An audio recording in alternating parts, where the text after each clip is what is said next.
Welcome. This is OBN. I'm Anur Khalil. President Emmanuel Macron of France is due to arrive in Finnish City today for a two-day state visit to Ethiopia. During his visit, President Macron will meet with President of the Federal Democratic Republic of Ethiopia, Sahle Work and Prime Minister Dr. Abiy Ahmed for talks on bilateral and regional issues of mutual benefit to the peoples of the two countries. President Macron will also visit the rock-hewn churches of Lalibela, a UNESCO World Heritage Site, according to the Ministry of Foreign Affairs. Macron had pledged that France will contribute to the maintenance and renovation of the rock-hewn churches of Lalibela. Prime Minister Abiy Ahmed visited France at the end of October last year.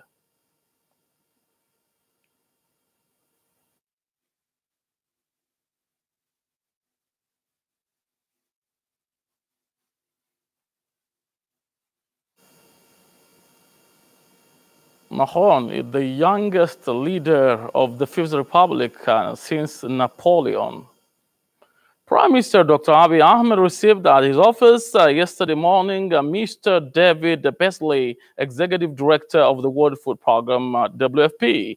Their meeting is a continuation of the discussion held in Rome, Italy, according to the Office of the Prime Minister. During a discussion held in Rome, World Food Programme committed to further strengthen their support and commitment to Ethiopia's development endeavors in food security, nutrition, and capacity building.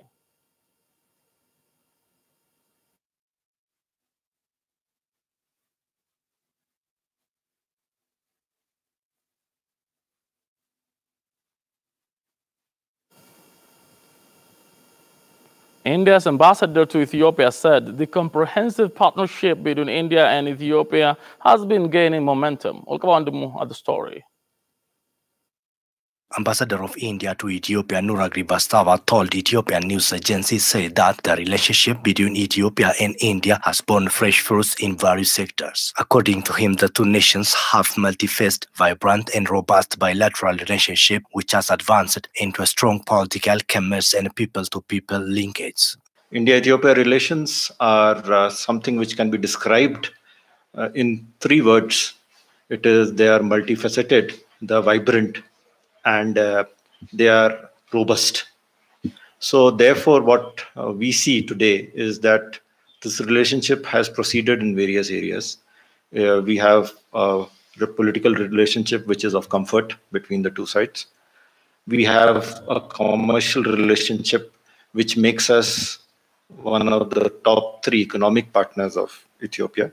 And we have cultural and people-to-people links between our two civilizations and two countries, which go back 2,000 years. Ambassador Rivastava reiterated India's readiness to deepen traditional friendship, work hand in hand for common development with Ethiopia, and to cement the existing cooperation, particularly in trade and investment. The trade volume between Ethiopia and India has recently jumped over $1 billion, he revealed, adding that if you really look back and compare the trade figures, it has registered a double growth after the 2 decades, which was only $500 million in 1990s. To me, again, it is the trade relationship is something which has a lot of potential. And this is something that we need to look at how we can realize that potential. Now, if you analyze this trade volume, it is heavily skewed in favor of India. The exports from India are much more as compared to the exports from Ethiopia. And that is where we need to work on, and that is where we are working on. However, the two countries are working on the possibilities of export diversification from Ethiopia by adding values on various commodities in order to balance the trade volume in near future, the ambassador added. During the visit of our president in October 2017, we signed an agreement on trade. Now, one of the purposes of this agreement was to have a trade committee where experts from both sides would sit down and look at the challenges and the bottlenecks that we face in terms of increasing our trade volumes and in terms of having a balance of trade and addressing those issues. Speaking about the investment, the ambassador stated that India's companies have been top 3 investors in Ethiopia. Indian companies have $2 billion investment in Ethiopia. We have about 584 or so Indian companies registered here in Ethiopia. So which makes us amongst the top 3 investors in this country.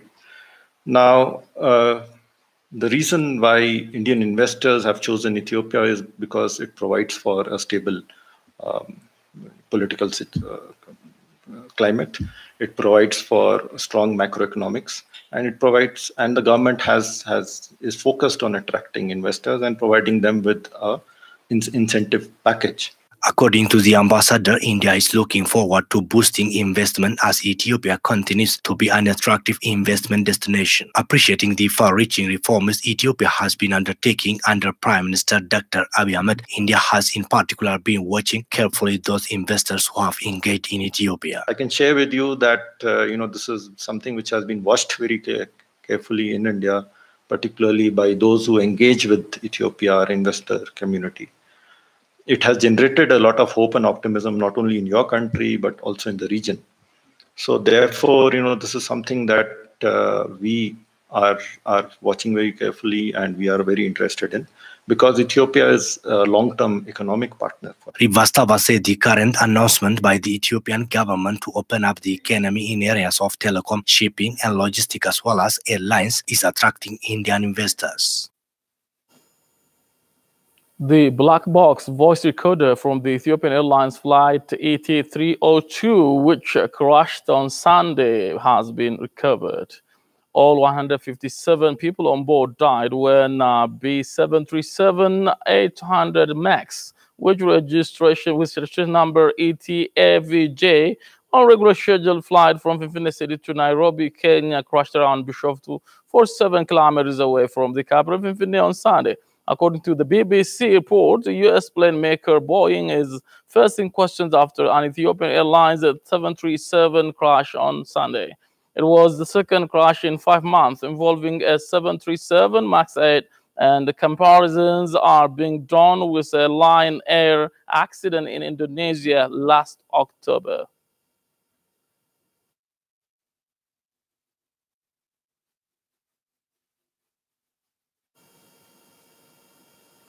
The Ethiopian Airlines was established in 1945, and the first flight was to Cairo through Asmara.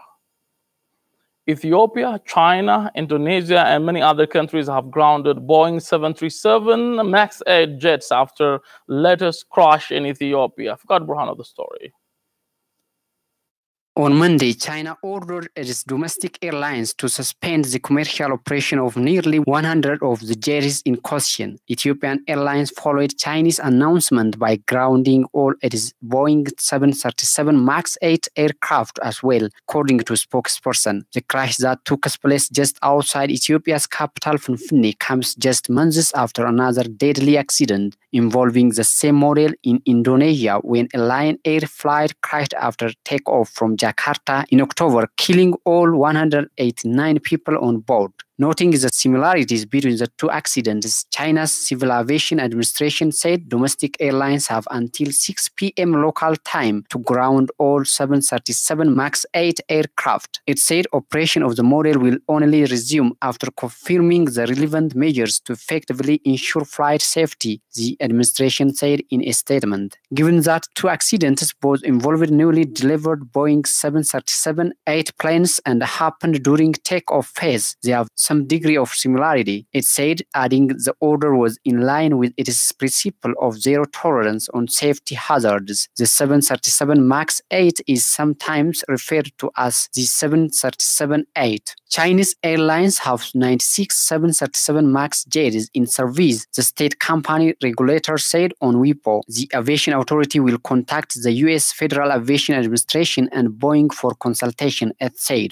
Chinese aviation data firm Veriflight said at least 29 international and domestic flights on Monday were cancelled and that airlines swept out of the plane on 256 other flights that had been scheduled to use it. Caijing, a Chinese state-run news outlet that covers finance and economics, said many flights scheduled to use 737 MAX planes would instead use the 737-800 models. Cayman Airways said it had grounded both its new 737 MAX 8 jets until it got more information. On Monday, Ethiopian Airlines spokesperson Asrat Bagasha said, although it was not yet known what caused the crash, the airline decided to ground its remaining 4 737 MAX 8 planes until further notice as an extra safety precaution. Ethiopian Airlines was using 5 new 737 MAX 8 planes and was awaiting delivery of 25 more. Later on Monday, Indonesia decided to ground all Boeing 737 MAX 8 planes, according to its transportation ministry. South Korea was also conducting an emergency safety inspection on 2 Boeing 737 MAX aircraft, according to its transport ministry. India's aviation watchdog is likely to speak to Boeing and local airlines Jet Airways and SpiceJet about the use of the aircraft, New Delhi television reporter citing a senior official. Boeing representatives did not immediately respond. The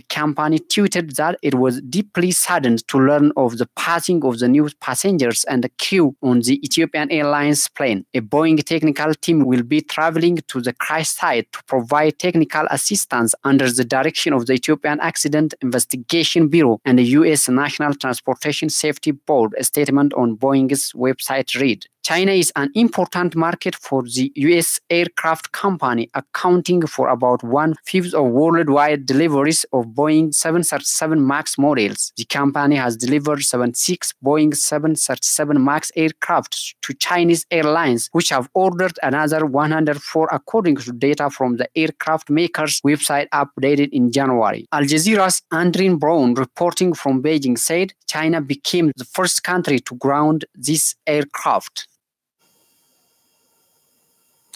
Bad news. And there was a hostess who died in that crash, who left her 8 months baby behind.